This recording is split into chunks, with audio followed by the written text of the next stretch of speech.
Alhamdulillah, alhamdulillahilladzi arsala rasulahu bil huda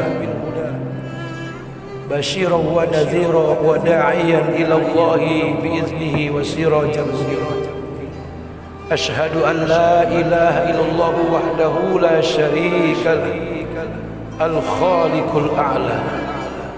وأشهد أن سيدنا ونبينا ومولانا محمدا عبده ورسوله البدر الدجى.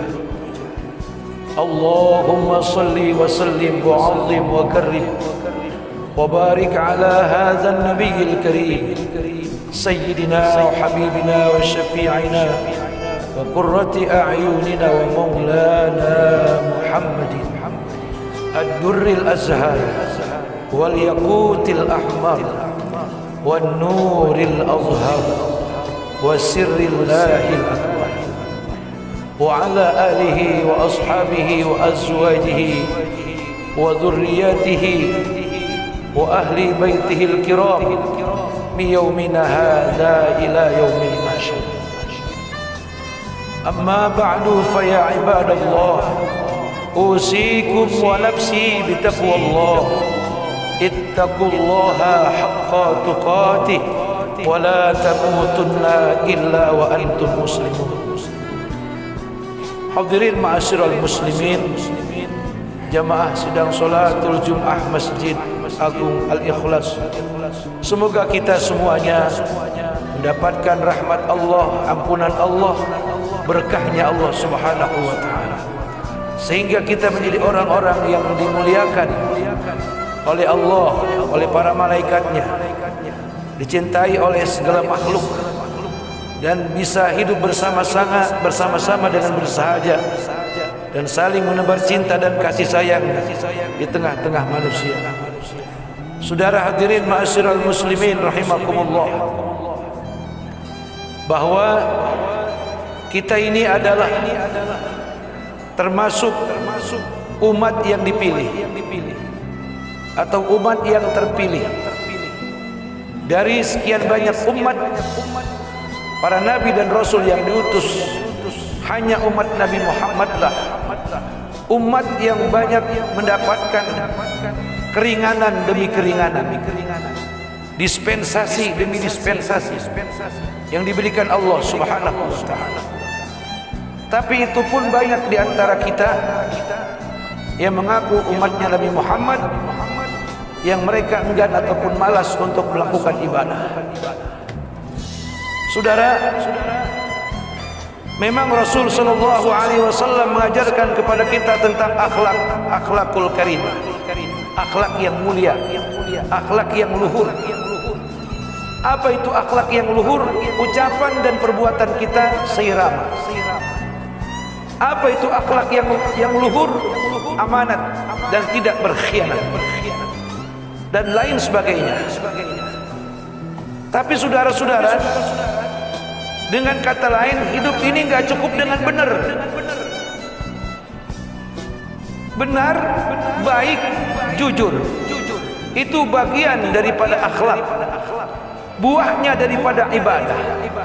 Sekarang pertanyaannya, orang mau jadi benar, orang mau jadi jujur, orang mau jadi baik, kalau nggak pernah rukuk dan sujud, tidak pernah mensejajarkan kepala dan kedua tapak kakinya, merendah kepada Allah Subhanahu wa taala, tidak mungkin orang menjadi benar, tidak mungkin orang menjadi baik, tidak mungkin orang memiliki hati yang lembut. Saudara-saudara, sebab sholat itu sendiri yang kita dirikan sehari semalam 5 kali adalah dari sekian ibadah yang ribuan kali disaring oleh Allah Subhanahu wa taala. Kumpulan daripada ibadahnya para nabi, dari Nabi Adam sampai Nabi Isa, sampai kepada junjungan kita Nabi Muhammad sallallahu alaihi wasallam. Termaktublah satu perintah yang namanya salat 5 waktu, yang bukan hanya sekedar rutinitas belaka dalam keseharian kita, tapi lebih daripada itu.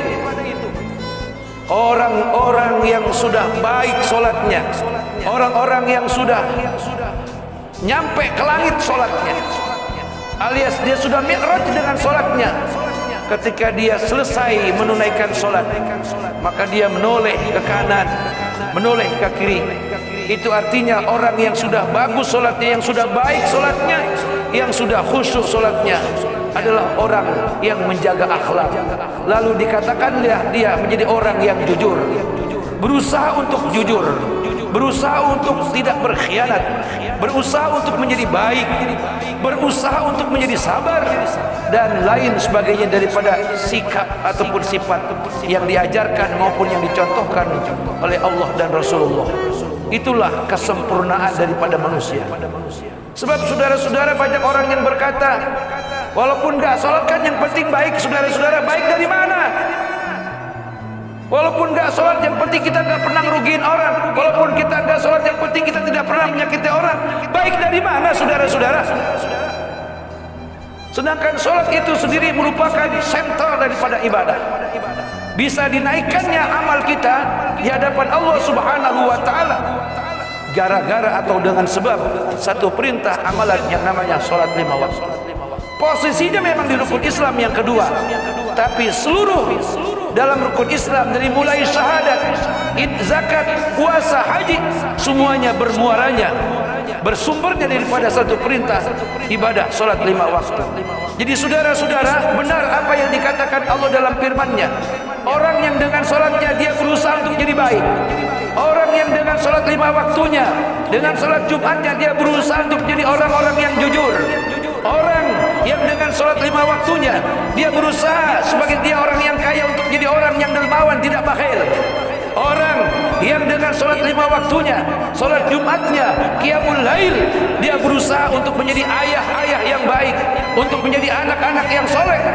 Orang-orang yang semacam ini adalah orang-orang yang boleh dikatakan sebagai mujahid fi sabilillah, memerangi setan, iblis yang bersarang dalam jiwanya dengan satu mediasi perintah ibadah yang namanya sholat 5 waktu. Pantas kalau Allah katakan inna sholata tanha anil fahsyai wal munkar. Sesungguhnya sholat yang mana? Sholat yang diterjemahkan dalam kehidupan sehari-hari. Sholat yang mana? Sholat yang menjadi renungan dalam kehidupannya sehari-hari. Sholat yang mana? Adalah sholat orang yang rukun dan segala syaratnya memenuhi hukum dari fikih. Orang yang sholatnya betul-betul dengan ilmu lillahi ta'ala, lillah wa fillah wa ala Allah.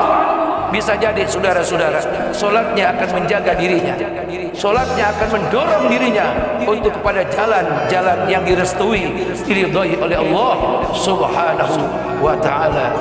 Saudara-saudara hadirin ma'asyiral muslimin wa jumratal mu'minin rahimakumullah. Kenapa saya berkata demikian? Sebab banyak orang yang mencibir kita orang yang sholat.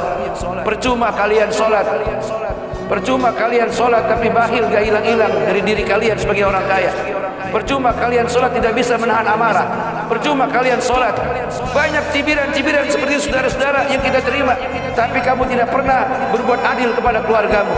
Saudara, betapa malunya kita jika kita orang yang rajin ibadah, jidat sampai pada hitam, tapi masih ada orang yang mencibir daripada sholat yang kita kerjakan tidak sesuai dengan kenyataan yang ada. Bisa jadi sholat kita enggak pernah naik ke langit. Bukankah kata Nabi as-salatu mi'rajul mu'minin, bahwa Rasulullah Isra Mi'raj dengan ruh dan jasadnya naik ke langit berjumpa kehadirat Allah. Kita harus dengan sholat kita mi'raj ke hadapan Allah Subhanahu wa ta'ala, dengan artian sesudah kita menunaikan ibadah sholat 5 waktu, kita benar-benar menjadi orang yang sedikit demi sedikit berusaha untuk menjadi orang-orang yang baik di hadapan Allah, baik di hadapan manusia. Barakallahu li wa lakum fil Qur'anil azim wa nafa'ani wa iyyakum bima fihi minal ayati wa zikril hakim wa taqabbala minni wa minkum tilawatahu innahu huwas samiul alim. Aqulu qawli hadza astaghfirullahal azim li wa lakum wa li sairil muslimina wal muslimat wal mu'minina wal mu'minat fastaghfiruhu innahu huwal ghafurur rahim. Alhamdulillahi rabbil alamin wal aqibatu lil muttaqin wala udwana illa 'alal zalimin. Asyhadu an la ilaha illallah wahdahu la syarika lah al malikul haqqul mubin وأشهد أن محمدا عبده ورسوله الصادق وعد الأمين. اللهم صل وسلم وبارك على سيدنا وحبيبنا وشفيعنا ومولانا محمد وعلى آله وصحبه أجمعين. أما بعد فيا عباد الله أوصيكم ونفسي بتقوى الله. اتقوا الله حق تقاته ولا تموتن إلا وأنتم مسلمون. واعلموا أن الله صلى على نبيه قديما فقال تعالى إن الله وملائكته يصلون على النبي يا أيها الذين آمنوا صلوا عليه وسلموا تسليما. وارض اللهم على أربعة الخلفاء الراشدين ساداتنا أبي بكر وعمر وعثمان وعلي وعن بقية الصحابة والتابعين وتابع التابعين لهم بإحسان إلى يوم الدين وعلينا معهم برحمتك يا أرحم الراحمين. اللهم اغفر للمسلمين والمسلمات والمؤمنين والمؤمنات الأحياء منهم والأموات إنك سميع قريب مجيب دعوات يا قاضي الحاجات. اللهم اغفر لأمة سيدنا محمد. اللهم ارحم أمة سيدنا محمد. اللهم استر أمة سيدنا محمد. اللهم اجبر أمة سيدنا محمد صلى الله عليه وسلم. ربنا آتنا في الدنيا حسنة وفي الآخرة حسنة وقنا عذاب النار. عباد الله إن الله يأمر بالعدل والإحسان وإيتاء ذي القربى وينهى عن الفحشاء والمنكر والبغي يعظكم لعلكم تذكرون. فاذكروا الله العظيم يذكركم واشكروه على نعمه يزدكم واسألوه من فضل يؤتكم ولذكر الله أكبر. بسم الله الرحمن الرحيم. الحمد لله رب العالمين الرحمن الرحيم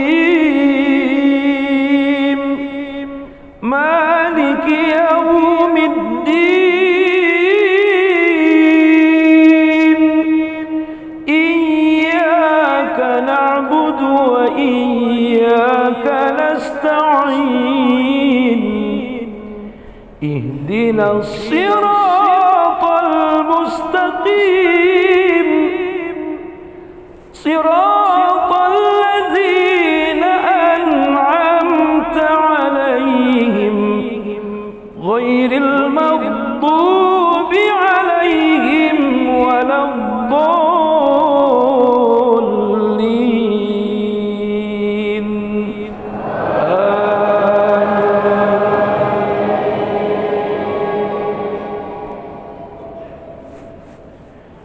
بسم الله الرحمن الرحيم.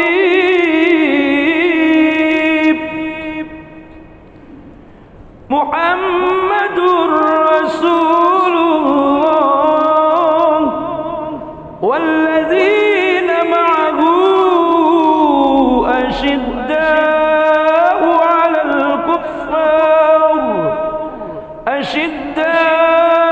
على الكفار رحماء بينهم تراهم ركعا سجدا يبتغون فضلا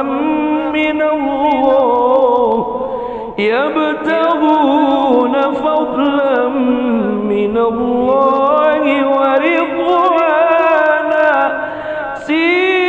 سيماهم في وجوههم من أثر السجود ذلك مثلهم في التوراة ومثلهم في الإنجيل كزرع أخرج شطأه فآزره فاستغلظ فاستوى على سوقه يعجب الزراع ليغيظ بهم الكفار. وعد الله الذين آمنوا وعملوا الصالحات وعملوا الصالحات منهم مغفرة وأجرا عظيما. بسم الله الرحمن الرحيم. الحمد لله رب العالمين. الرحمن الرحيم. مالك يوم الدين. إياك نعبد وإياك نستعين. اهدنا الصراط المستقيم. صراط الذين أنعمت عليهم غير المغضوب عليهم ولا الضالين.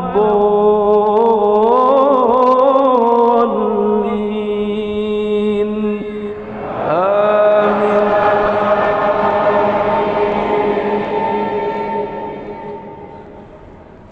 بسم الله الرحمن الرحيم. هو الله الذي لا إله إلا هو. لا إله إلا هو عالم الغيب والشهادة. هو الرحمن الرحيم. هو الله الذي لا إله إلا هو الملك القدوس. الملك القدوس السلام المؤمن المهيمن العزيز. المهيمن العزيز الجبار المتكبر. سبحان الله عما يشركون. هو الله الخالق البارئ المصور له الأسماء الحسنى. يسبح له ما في السماوات والأرض وهو العزيز الحكيم. صلاة